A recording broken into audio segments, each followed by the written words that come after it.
Hello, everyone. Welcome back to another episode of the Discovery Pod with Eve. I am Eve Richards. We've got a very exciting show today. Our guest is Larry Naema, the co-founder of E! Entertainment Television, a global media executive, and a pioneer in international entertainment development, whose work spans cable television, live events, global media consulting, and cross-cultural storytelling.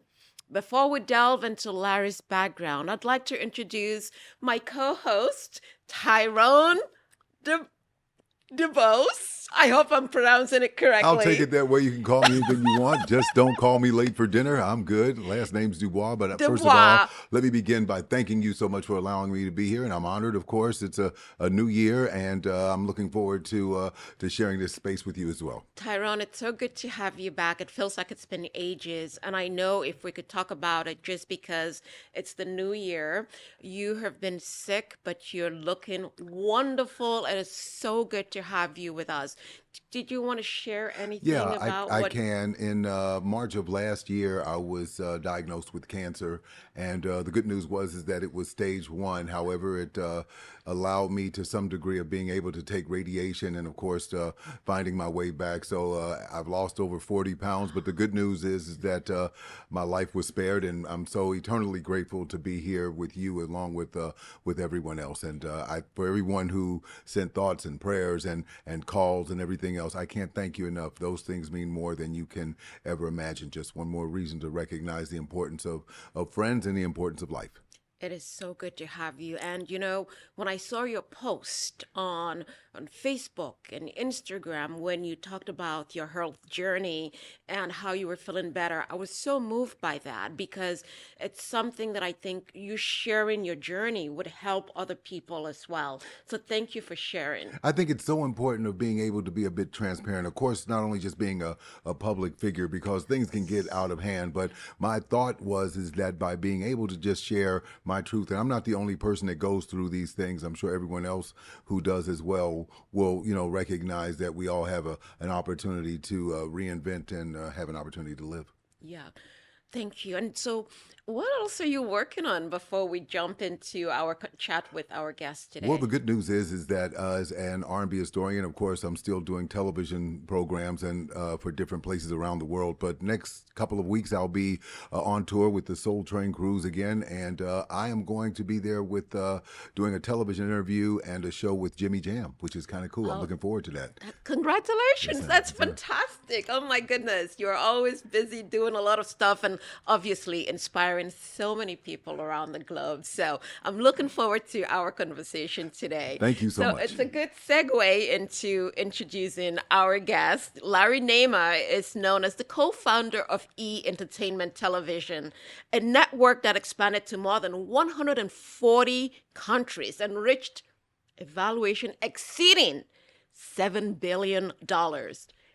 Larry was raised in Coney Island, Brooklyn, by Turkish immigrants, which is something he and I talked about a little earlier. Larry was actually the first in his family to go to college. His background is incredible. So we're looking forward to chatting with Larry. Larry, welcome to the Discovery Pod with Eve. Oh, thanks for having me here.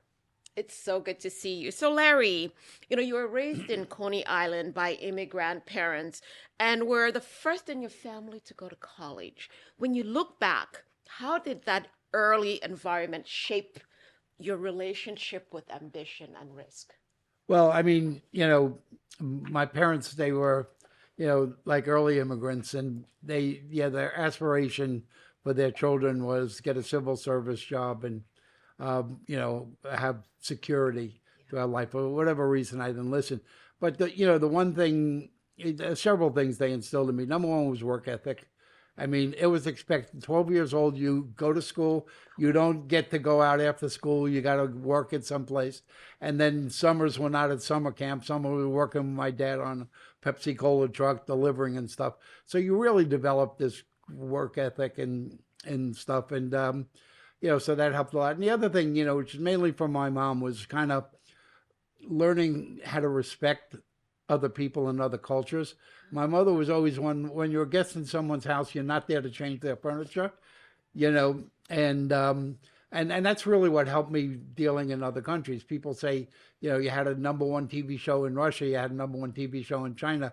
How do you get along in those cultures? And it really is a matter of just being respectful of why you're there and why you're not there. Yeah. I think the other part when you said about college, let's start with that. What did it feel like being the first person in your family to go to college? You know, it was kind of, I didn't really have a choice. I mean, it wasn't like something I wanted to do. I mean, I was thinking all kinds of other stuff. But my dad was just like, no, you're going to college, whether you like it or not. And, you know, you're going to graduate. And if you don't get good grades, I'm going to whip your butt with a belt. That's the old school which way. he did. And, yeah, they were pretty strict. I mean, if you said a curse word, they washed your mouth out with soap and stuff like that. So you got really disciplined. Yes. Wow. So, Larry, you know, we talked about this as well. Take us back to those early days. So there you were as a splicer, assistant splicer, making $90 a week right out of college. How does someone who was an assistant splicer become this global media executive? Well, you know, I graduated, I got a degree in economics, and I soon learned that there weren't a lot of jobs for economists out there. So I thought I would take what I considered a kind of a temporary job. Somebody I knew was in the Electrical Workers Union, and they said, we just organized this thing. It's called cable TV. I don't think anybody will ever pay for television, but just go and tell them that the union sent you and they'll give you a job. So they gave me a job as an assistant underground splicer for Manhattan Cable in New York. And you're right, $90 a week. And my job was to work under the streets of New York. You'd open the sewers in the morning and you go down and you put the wires together, and 5 o'clock you come up and you go home and take a shower. And so I did that. But what was interesting is and these are the very early days of cable, is that the people I worked for, they would go, hey, kid, you know, you're using all the equipment and you've only been here 2 weeks. It usually takes people like, you know, 2, 3, 4 months. How do you know how to use it? And I'm like, well, I read the instruction booklet. I mean, it wasn't like rocket science. So I kind of went from an assistant splicer very quickly. I became a splicer. I think they gave me $94 a week for that. But then really the turning point, I was, the union was now going to do their first negotiation with Time Incorporated, bought the company. And Time was essentially a publishing company. Then that decided they wanted to transition to become a media company. And so this was the first negotiation in the Electrical Workers Union with the Time Inkers. So you had, you know, all the people who worked in the sewers dealing with all the people who went to Harvard and Yale. So they said, hey, kid, you know how to read and write. We're going to put you on the negotiating committee. I said, okay, great. So we ended up negotiating a pretty decent contract. And after the union guys said, we really love what you did, we're going to make you a union official. So here I was, 23 years old. They made me the vice chairman of the cable TV workers of the electrical union, which was just insanity. So, you know, I did that. But then when Timing put in their own president and stuff, he found that he could talk to me because I know how to read a balance sheet and stuff like that. So I related very well. And then finally, the guy's name was Nick Nicholas, and Nick ended up becoming the chairman of Time Warner after the merger. And so when I was 25, they convinced me to move from the union into management, and I became the director of operations of Manhattan Cable. So all the places that I worked for in the company now reported to me. So I was 25 years old, director of operations of literally the biggest cable company in the country, if not the world. And, you know, I had over 300 some odd people reporting to me. So you had to learn how to manage really quickly.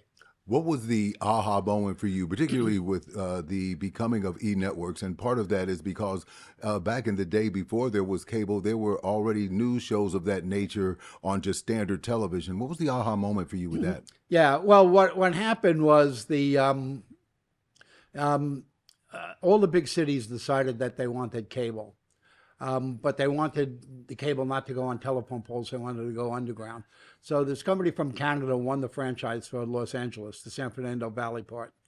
And but they had to build it underground. Well, the only person around who knew how to build underground cable was me. So they tried to recruit me a few times, and I just said no, I'm not doing it. I'm a New York kid. I'm not going to La La Land. And finally, the chairman of the company called me and said, "Hey, you got a girlfriend?" I went, "Yeah." He goes, "All right, I fly you and the girlfriend out, first class, put you in the Bel Air Hotel. I need an hour of your time." So I went and did the interview, and I was a bit of an ass. And I'm going, "Okay, your hour starts now." And finally at the end, he goes, "Well, what would it take for you to move out here?" And so at this time, Liberace had just decided to move from LA to Las Vegas. And so his house was empty. I said, "I want Liberace's house. I want a car with a mobile phone. I want 4 times what I make in New York." And the guy just said, "You're out of your mind." I went, "Exactly." I said, "I told you I was not interested in this job." So I went back to New York, and it was like during the winter. In New York, the first day it snows is really pretty. But after the first hour, it's black slush. Yeah. So, I got my suit on and I'm going to work, and a cab comes by and splashes me. And I'm going like, what am I doing here? I said, LA was looking a lot better than I thought. And then, I get to the office and, my assistant says, "Oh, that guy called." And I go, "Yeah, all right, get him on the phone." So I go, "Yeah, what do you want?" And he goes, "What you asked for is outrageous, but how fast could you be here?" And I'm like, "Oh, now I got my foot in my mouth, so I have to go." But, I came out to LA and I was building the first 61 channel two-way cable system ever built. And it was like bizarre. I was 30 years old. They gave me 2 pieces of paper. Here's the franchise from the city of LA, what you got to build. Here's a bank credit line from Toronto Dominion Bank for the money to build it. We're going back to Canada to see you. And I'm like, crazy. Here I got a $400 million budget, and I'm like 30 years old, and I don't know what. But it was the first time I had all of the company reporting to me. So programming now reported to me, marketing reported to me, finance reported to me, which I never had before. And, 61 channels, and there weren't 61 channels out there. So I had the character generators, I had the school lunch channel and the library channel and, all of that. But, you're a New York kid and you're out in LA and everybody's going to parties and premieres and all this stuff. And I'm going, "Hey, that looks really cool. I want to do it." And so I call the studios and they, I say, "How do I get on those lists?" And they go, "Oh, you're like the gas company, you're a utility." The answer is no. And I'm like, "Oh, I really wanted to go to that."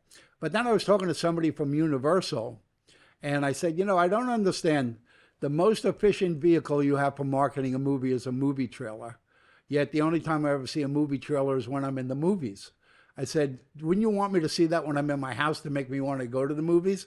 And they went, "Yeah, but it's too expensive to buy TV time." I said, "Okay, tell you what, I'll put them on TV for free. You put me on those party lists." Wow. And he went, "Yeah, sure, we'll do that." So we had a channel we didn't even give it a name. It's called the Trailer Channel. And when we started doing people audience surveys, "What's your favorite channel?" People say, "Oh, I love CNN, I love ESPN, I love that Trailer Channel." And I went, "Wait a second." I said, "I'm getting the best part of a $50 million movie." Then they were only 50 for free, and people love it. I kind of filed that in the back of my head. But then the company I worked for, they sold out and they went back to Canada, and they said, "Larry, when can we expect you in Toronto?" And I was like, no. I said, "I didn't go from New York to LA to go to Toronto." I said, "I kind of like this weather. I'm staying here." So me and my friend Alan, we were just saying, let's think of ideas to keep us here. And he was going, "I'm just amazed." This is the early days of MTV, when MTV actually still showed videos, that, nobody's done MTV of the movies. And I went, "Wait a second." I said, "I get all those trailers. When you think about it, they stand a host in front of a green screen and go, and Madonna has a new video." I said, "We could stand a host in front of a green screen and goes, and Schwarzenegger has a new movie." So Alan and I thought we were really smart. We wrote a business plan and, we went around and people go, "It's a good idea, but you're not Time Warner and you're not Fox and you're not Disney. Big, people don't start TV networks. You got to be a big media company." And we weren't smart enough to realize they were right. So we just kept at it until eventually we found a company on Wall Street where the guy who was in charge of investment banking used to be the entertainment reporter for his college newspaper, and we met with him, and he goes, "I love it." This is after 100 rejections, and he goes, "I want to do it." And I go, "Well, it costs 60 to 100 million to start a TV network and stuff. Could you give us more like the 100 million so we could do everything we want?" And he was like, "No, no, no, no." He goes, I'm only allowed to sign for 2.5. And I'm like, "What am I supposed to do with 2.5?" I said, "I can't even buy the cameras." So he says, "Well, that's all I can sign for." So I said, finally, nobody's giving us what we need. We took the 2.5. I had a friend teaching radio, television, film at University of Texas in Austin. So I called him up and said, "Do you have kids that need intern jobs?" And he went, "Yeah, we had trouble placing." So I said, "Send me all you got." And we took apartments in Hollywood. We bought mattresses for people to sleep on. And people don't realize, because he's a monster now. It's 142 countries. Valuation is actually up around 10 billion now. But he started with 11 employees and 31 interns. Wow, incredible. So E became known for blending entertainment culture.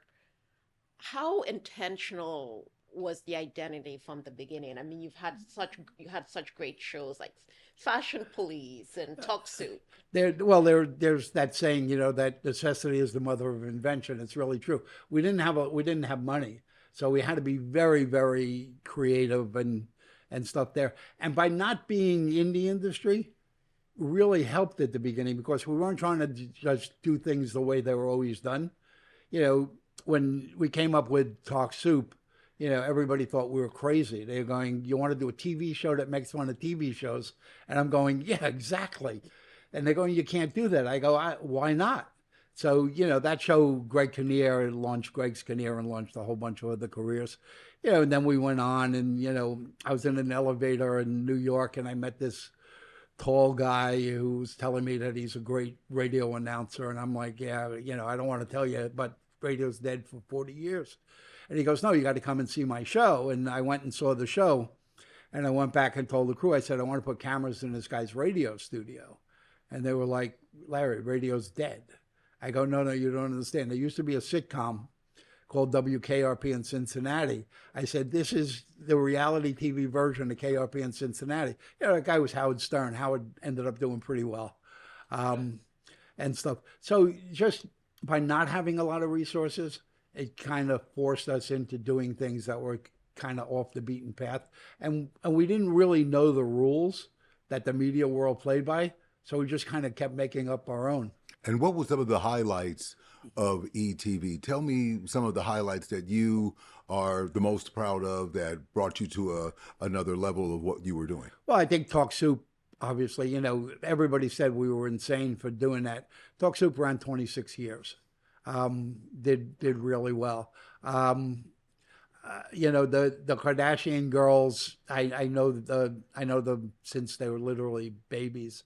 And I've always told Chris, I said, until they get out of being considered child actors, we're not going to touch it. And obviously the Kardashians did pretty well. But, a lot of stuff, I mean, Hollywood True Stories and Wild on E all did well. I mean, we get credited for being, really the early players in the reality TV world and stuff. So that was fun. But for me, it really changed because we grew so quick. We grew from 11 employees to 1,100 employees in 3 years. And I found myself in boardrooms and not doing all the stuff that I liked. So I decided to go off and start building the international business and stuff. And so we hired someone to come in and run day-to-day in the U.S., and I started building the international markets. So switching gears to your book, Off Script, tell us about it. Sure. People have been after me to write the book for a long time, and I've always refused to do it. Said, "You know what, I'm not ready to write a last chapter." So finally, and this may sound odd, but it's true.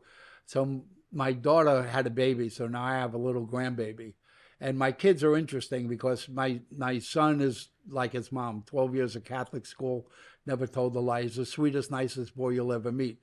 My daughter, on the other hand, is more like me. She's a little bit of a wise ass, got it all figured out and stuff. So I said, the last thing in the world is I want my grandson to learn about grandpa from my daughter. I said, I'm going to write the book so he hears it in my words. So my real passion, even though I do the TV stuff pretty well, my passion has always been cooking. So I said, if I could really take my life, my Brooklyn years, my Manhattan cable years, my E years, my Russia years, my China years, I could break my life up into 8 different parts. I said, so I could write stories that happen, anecdotes of those stories that happened during each part, and then I could match them with the recipes that inspired me during each part. So the book is somewhere between a memoir and a cookbook. Is the hardest part of the spectrum of your life what it used to be, or what it is now, or what you perhaps see in the future? No, it's actually easier because again, we went from a $2.5 million investment to a $10 billion company. So people actually now think I know what I'm talking about. So, that part is much easier. And, nobody's saying you're not Rupert Murdoch, get out of here. And that obviously helped. And I've had success. I've had #1 TV show in Russia. I have #1 TV show in China.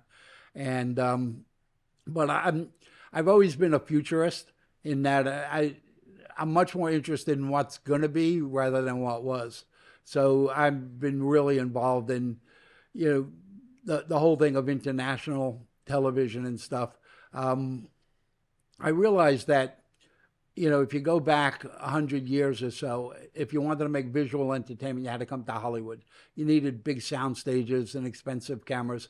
I said, but as technology keeps bringing down the cost, that's going to change. I mean, the Germany's not going to have to buy Baywatch from the U.S. They're going to create their own programs. So that's why we really started on international marketplaces and stuff. So, and then, I thought the geography changed, that Hollywood really becomes more of a measure of creativity, a measure of quality, but it's not the geographic place you have to be if you want to make visual entertainment. And then, and then really technology. It was one of the weirdest things. I got a phone call one day, Bill Gates' office on the line for you. And, it was when Bill was still at Microsoft and everybody was trying to pull him in different directions. Rupert Murdoch is saying, follow me, I'll show you the future. And John Malone was, no, follow me. And Bill just wanted somebody who knew how to play the game at that level, that wasn't going to be beholden to any of the big media companies. So I ended up being Bill's strategy consultant for 2.5 years. So I learned way more about technology than any human being should ever have to. And, but it really showed me, that nothing is impossible, and that technology, when it has positive impact, is going to carry on no matter how much people try and resist it. And I think we saw that with the music business, where they're going, we're not going to let digital happen and stuff. And then, they complain that Spotify and iTunes have taken over. And I'm going, well, you spent 10 years fighting it instead of being it. You could have been that. And, we saw the same thing now with AI, where, everybody is so fearful of it. And, I tried talking to folks going, there's no way you're going to stop it because there's so much positive stuff that comes. I mean, it's a tool. It's not a replacement. It's going to replace lower level jobs. There's no question. But, I'm a huge AI proponent. I speak about AI a lot there. And, and I give people a simple example. If you were to say, Larry, could you develop a TV series about coffee cups? It used to take me 5 days. I would do the research, and then I would do a budget, and then I'd do a PowerPoint and stuff. With AI, it takes me 30 seconds, what used to take 5 days. It's never 100%. It still needs me to come in there and tweak it for 2 to 3 hours. I go, but now in 2 to 3 hours, I'm getting done what used to take 5 days. If I could get paid for the 5 days worth of work, how do I not love that? I said I could either do more of it and make more money. I could spend more time with my little grandkid. I could learn how to speak Spanish. I reclaim what we as human beings, the one thing we all have that's finite is time, our time. We're only here for a reason, for a relatively short period of time, and we got to maximize our time on the planet. And so I just look at that stuff as tools and stuff, and it's going to allow, there'll be a lot more creative people being able to jump in now because the barrier gets even lower. So I think you'll see less of the big movies, and you'll see more of the smaller, more creative things. So I welcome the technology. I think AI is a wonderful tool, but there's also, it's very controversial as well. I mean, especially when you hear a lot of people saying, like the company in the UK that came up with the AI actress, I think it was Tilly Norwood. I mean, obviously, AI to me is never going to be able to replace a human being in terms of evoking the emotions from a human being. So, what are your thoughts about that? Well, you got to look at first. The problem with AI is really our legislators have their head in the sand. They think that if they ignore it, it'll go away. It ain't going away. And I give people this very simple example. A 12-year-old can't come to me and say, hey, I want to drive the car, give me your keys. You got to be a certain age, you had to take a certain course, you had to pass a test, and then there are rules to the road. And if you disobey the rules to the road, there are consequences. With AI, other than the state of California is actually ahead of most other places, but with AI, there are no consequences for bad people who want to do bad things. You need to put that in place so at least you could deter it and stuff. We don't have that. When you look at the AI, AI is basically psychopathic. I mean, there's no human empathy, there's no human emotion. It's taking all the stories that existed before and throwing them in a computer. So you're getting this conglomeration of all the things that were. You need human beings to think about what can be. Yeah. As a Grammy-nominated artist right now that is based upon AI, who's done major work. What is the state of entertainment television as you see it right now? Well, I think, everything moves to short form. I mean, the days of, big long form TV, they're not over. I mean, everything is going to be a part. Nothing replaces everything entirely. But I think now, you're seeing more and more short form. I mean, the big thing now in the industry is these things called vertical dramas, which to me are nothing more than soap operas that are cut into little pieces.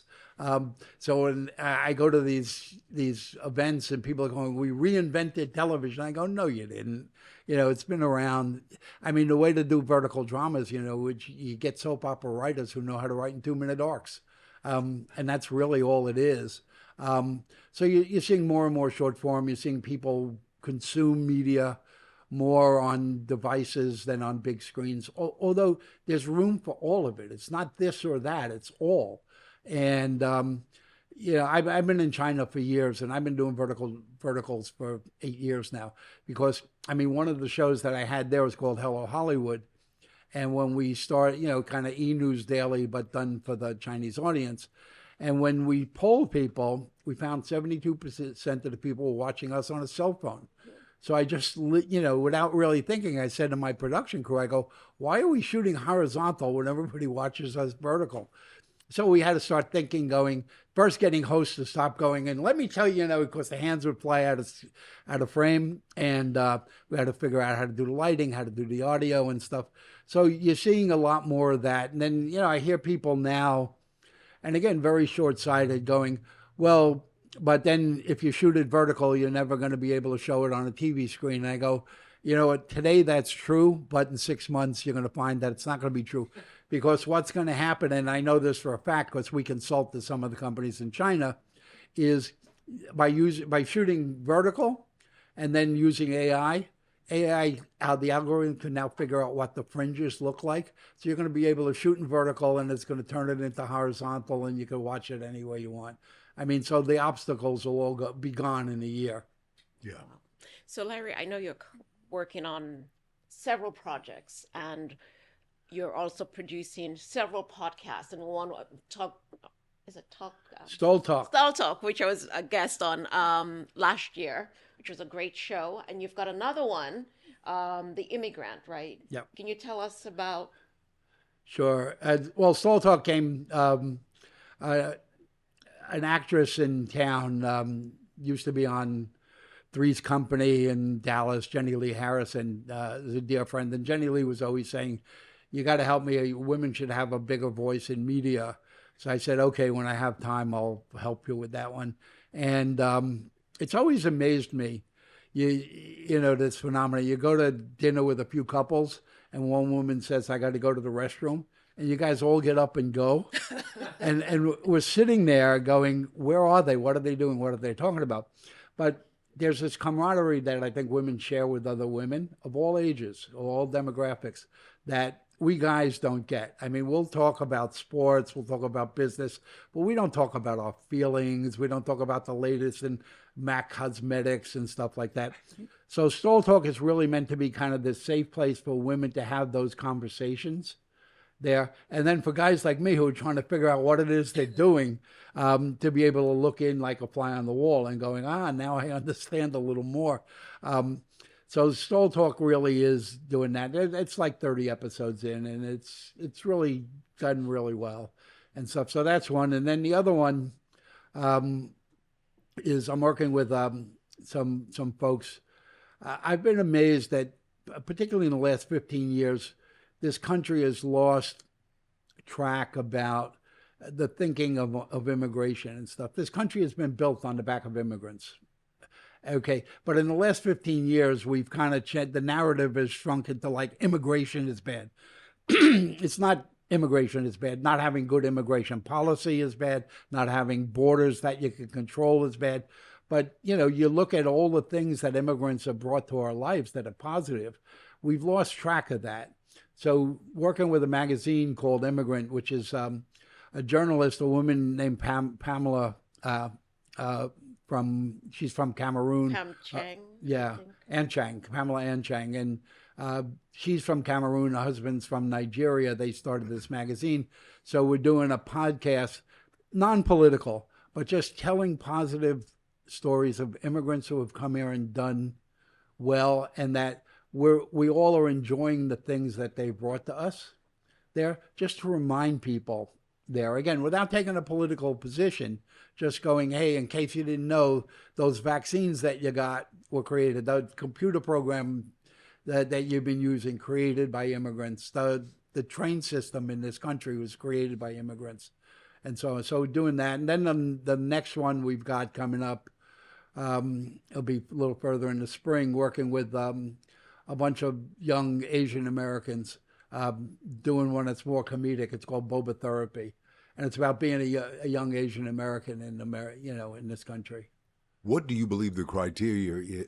What do you believe the criteria is of having a good podcast, or is there one? No, what you see, I mean, I've been new media 5 or 6 times in my life now, but whenever new technology comes out, visual thing, people are very forgiving of poor quality. People go out, they buy a $40 camera, they stick it on their laptop, they put a lamp over their head in their bedroom, and they go, I'm a podcaster. That dies off. Because people's brain and their eye begins to expect more and more higher quality as you go along. Plus, you get to the issue of financial sustainability, where everybody starts off, and then unfortunately the landlord doesn't want to be paid in podcasts. He wants to be paid in money. You got to feed the kids. You got to clothe the kids. So I think you'll see a lot of the rush to be a podcaster die off, and that people will be more in studios like this where the lighting is good, where the audio is good. So you'll see more and more higher quality podcasts and stuff, really bringing voice to people who haven't had adequate voice in the big media world. Because now, because the cost is so low, you could get to smaller and smaller niches, and you could serve audiences that were not served by media before. But everything has to be financially sustainable. If you can't figure out how you're going to make money on it eventually, you're not going to be able to do it, because, again, life takes over. So, Larry, you've been all over the world. You are involved in film. What else is there for you? Cooking. No, I love to cook. And I'm actually one of the few people in town that's never been in therapy, because I just find that that's my stress relief. I could go in the kitchen and cook, and it's that process of cooking and plating and colors and stuff like that. And so while I may be in a bad mood when I go into the kitchen, by the time I come out, I go, how did I let that bother me? It's so inconsequential. Most of the things we let get to us, really, when you give them a little bit of time, you go, why did I let that bother me? It really makes no difference in the scheme of my life. So what's your favorite dish that you? It depends on what what my mood is of the day. I think what astounds people the most is I cook Chinese food as good as any Chinese person on the planet. Even to the point where I had a cooking show in Beijing on Beijing TV, which in this country the title would be be offensive, but it was basically called "The White Boy Cooks Chinese Food," and finally, it just took too much time. I had to stop doing it because I had real work to do. But it was fun doing a cooking show there, and it still amazes people that I could cook Chinese food that's like any great restaurant you've So ever been. ironic when you mentioned about cooking. A lot of times I watch the cooking shows not because I can cook, but to see the creativity and the time in which it takes to do it. Absolutely. One of the things I wanted to talk about earlier in the when we began, you talked about your a sense of what you've done, where you've been, and where you are now. What's going to be what you believe is the legacy that you leave? I think the fact that I've been able to crack other markets and create things in countries I didn't grow up in and languages I don't speak. And again, I kind of put that on the training from my mom, and being a good guest in someone's house and stuff. I've had, TV shows all over the world that have done real well. And I think that's really it. I mean, to me, E obviously financially is done really well. But I'm going, okay, I figured out that people around the world love Hollywood gossip and celebrities. Not rocket science. I have a comedy that I created in China, where everybody says comedy is the hardest thing you could possibly write, and you can't do it for a culture that you don't understand. I actually had the #1 comedy in China, 72 episodes. It was nominated for the Asia TV Awards. We didn't win, but it was the only comedy from China nominated. I go, okay, you know what? E was great financially, but creating a comedy in a country I didn't grow up in, a language I don't speak, I said, to me, that's pretty cool. Wow. So when you look back at your career, what question do you wish more leaders would ask themselves, earlier in their career? Well, I think now, particularly given, this world is a mess right now. And I think, people in the media world have really got to start thinking, and particularly with a lot of new technology coming in, we have a moral obligation to do better. I think all of us here as human beings, we have a job to leave this place better than we found it in every way, in human relations, in how we treat the planet and how we deal with animals and stuff like that. I'd like to see, more concentration from media executives on realizing that it's not all about the bottom line. That yes, the bottom line, you got to be sustainable. There's no question, but we have an obligation to do good and to blend that into, what we do. What would your parents think of you right now, from where you began to what you've accomplished to you now being some sense of a legend? What would they think of you right now? Well, they never got it. My mom and my dad were always like, you see now, if you would have listened to us, you would have been able to retire at 65. And I'm going, I'm not going to really get into the details with you. But even when my mom would come out and she would stay at my house, 6 o'clock in the morning, she'd be knocking on my bedroom door going, what time do you need to be up for work? And I'm like, Mom, I don't know how to tell you, but I don't really ever have to be up for work and stuff. They never really understood. Although when my mom would come to an event and then meet somebody that she watched on television, like when I lived in Liberace's house. So for my mother to be there, because Liberace's house, that piano-shaped swimming pool, was always on the opening of Entertainment Tonight. So she would make sure she had her pictures taken to show her friends and stuff that. So my mom started to get a little, my dad never got it. Wow, that's such a beautiful story. Obviously, the world has changed from the time that you got started, right? What advice? There's no one who can replicate what you did. You are Larry, and so what advice would you give anyone who's trying to duplicate some of your successes? Well, I think, number one, you got to start thinking that the media business is not a U.S. centric business. It's a global business. I mean, and just to give you, I love silly statistics. I did in China, I bought the rights from Warner Brothers to do Gossip. There was a big show here, Gossip Girl. So I redid Gossip Girl. Instead of Spoiled Rich Girls in New York, Spoiled Rich Girls in Shanghai. So it was the number one TV show in China. Fans of Gossip Girl, okay, there are more fans of Gossip Girl in China than there are members of the Communist Party. Think about that for a second. A Chinese girl growing up has more in common with an American girl who have watched the same TV shows. So media can influence lives in many different ways, and it transcends geographic barriers and stuff. So to start to think on a more global level there, and just embrace technology, because you're not going to get rid of it. Think of how you're going to blend it into everything you do.